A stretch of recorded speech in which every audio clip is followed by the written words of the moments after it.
Hey, so Web Console is out in beta as of yesterday, my time. I think it's technically today in the US. And it's quite a handy little feature. It's designed to be a lightweight browser-based IDE. It's designed also to run parallel to both Developer Console and the Agentforce IDE or Agentforce Vibes for web, which I'll talk about a little bit more at the end. But for now, I'm going to go through basically how to enable it, because while it's in beta, you do have to enable it, assuming that you're on one of the supported orgs, which you can read more about in the article itself, linked in the description. But then once it's on, I'll show you how to access it, what you can do with it. Really handy little tool. So let's dive straight in. So inside of the setup menu here, I've searched in my org, which is a compatible org, and Web Console Beta is showing up. So inside of here, all I need to do is click enable or activate. And then when I click up here, we will see that there's a new icon in my little setup menu. So I previously just had Developer Console. Now I've also got Web Console. So you can click it obviously to open it, which opens it in a new window. I like to command click. I'm on a Mac, control click for Windows, and it opens it in a new tab. Now, as I was saying that, the thing has opened up. It is a lightweight, very, very quick tool. There's my project. It's all loaded now. And one of the first things I'm going to show you that we can do is do a bit of a debug log. So inside of this same org, I've got a flow, a screen flow. Very, very simple. We capture information, we create a lead, nothing fancy. There's 3 required fields, which I'll populate now. So I'll go test, run, Web Console. Make sure it's super unique. Tim, Combridge, lead status, that. I'm not going to bother with the email or phone because we don't need them. So I'm going to go next, which has created a flow. Now there's something that I've forgotten to do, which is turn on the debug log itself. They're not on by default, as we know. So previously that would involve going into the setup menu, you turn on debug logs for a user. We can do it really quickly in Web Console. So down the bottom here, we can see no tracing.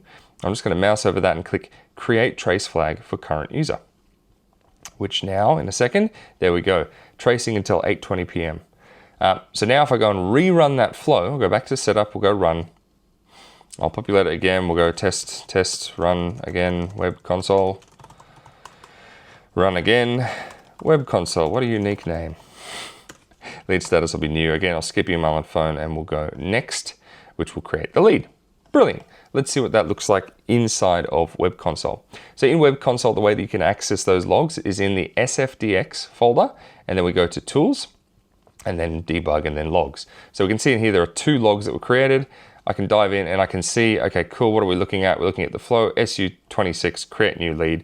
Now I left the trace settings as default. So there's not a hell of a lot of information showing up here, but that is, SU26, create new lead. That is the flow that we just ran.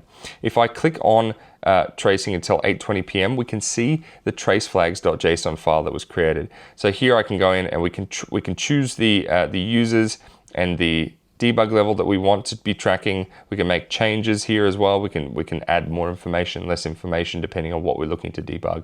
But then those logs are created in here. Now, they did automatically show up. If we wanted to change how frequently, they automatically showed up and we got very, very lucky. Because by default, if I go to settings here, and I type in logs, we can see here log poll interval settings is defaulted to 30 seconds. In other words, it automatically polls for new files every 30 seconds. We just happened to jump in right at the end of a 30-second interval. If that's too long, you can change it, down to, I would set it to sort of maybe 10 seconds at the lowest, depending on what you need. Otherwise, you'll just have a flurry of logs coming in. You can set it also to 0 if you don't want automatic polling at all, and you can just manually refresh it like that. So that is how you can set up and work with logs inside of Web Console. So one of the next things that I want to show you is called Query Builder. So inside of Developer Console, there's a query section in there. You can run a quick SOQL query. But something else we can do in Web Console, if I press Command-Shift-P and we open the command palette, very, very similar to VS Code, and I'm going to type in query, here I can see create SOQL query or create query in SOQL Builder, which I am going to do. I'm going to give it a name, so we're going to call it, test SOQL Builder, or query, it's probably Query Builder, test Query Builder. Oops, it's a new tool. Cut me some slack.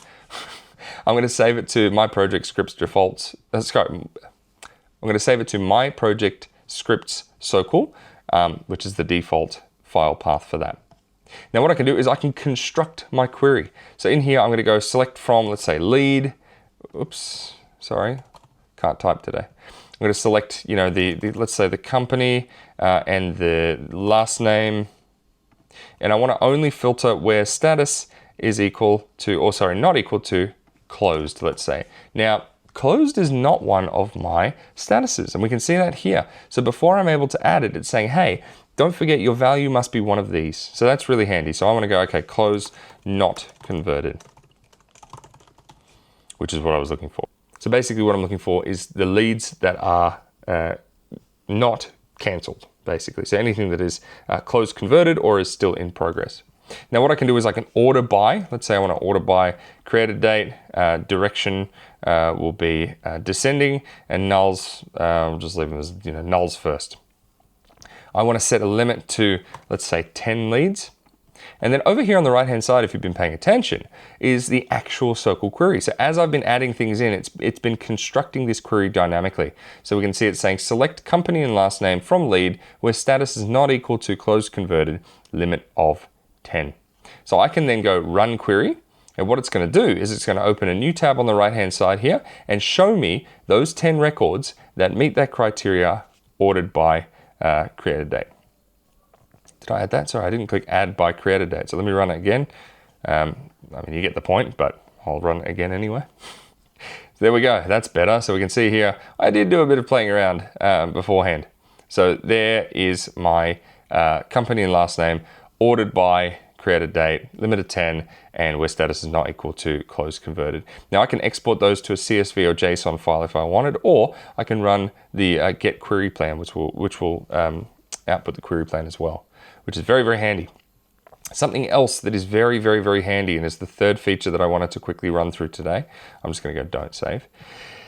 Now, this is the big one for me. Let me run you through it. I'm going to start by going to here, the org browser. You see how quickly that popped up, and you'll notice as opposed to when we're using the Visual Studio Code IDE, I didn't have to select which org I was going to point to, you know, to access the metadata. It knows because we're calling it straight from this org here. So I can scroll through and I can go, you know, Apex class, I can expand. If I want to pull in an Apex class, I can click retrieve metadata here, or, you know, retrieve all Apex classes if it's really something I wanted to do. And it would pull it in as a file in here. So we go, you know, Force app, we go to Apex classes or classes, we got nothing here. Lightning Web is also in here. And you can see again, I've played around with a hello world. But we're in the web. This is new. Previously with Developer Console, you could create Apex, you could create Aura components, but you couldn't create Lightning Web. So if I go in again and open my command palette, and I want to type in create. So I can see here we got create Apex class, create test suite, create trigger. These are all great. I'm really excited for create Lightning Web component because now I can do that. I'm going to go JavaScript as a component type, and we'll call it hello again world. And where do I want to save it? You know, the default main LWC folder. So there we go. That is a new Lightning Web component created in a browser. And it's a browser, it's in an IDE directly related to the org. So we're now in a Salesforce org creating a Lightning Web component without needing to do it in a separate IDE, separate to Salesforce with software installed. We're returning to the old days of no software, if you remember the old mascot from Salesforce. So now we can create anything up to Lightning Web component in an IDE, in the browser, directly tied to your org, which is fantastic. Now, a question that I got a fair bit just discussing this web console, because I've been very excited about it so far, is what is the major difference between web console and Agentforce Vibes, or the Agentforce IDE? As you've noticed throughout, or something you may have noticed throughout, is if I open the command palette, all of these commands say SFDX. Now we've moved from SFDX to SF, Salesforce CLI. This doesn't support the CLI, which is quite interesting. It is extremely lightweight in terms of what it does, what it can do, whereas the Agentforce IDE is far more feature rich. You've got full GitHub support. There's a whole bunch more features available in the Agentforce IDE, separate to the web console, which we're looking at now. The Agentforce IDE also has AI coding companions, which you'll notice this one doesn't.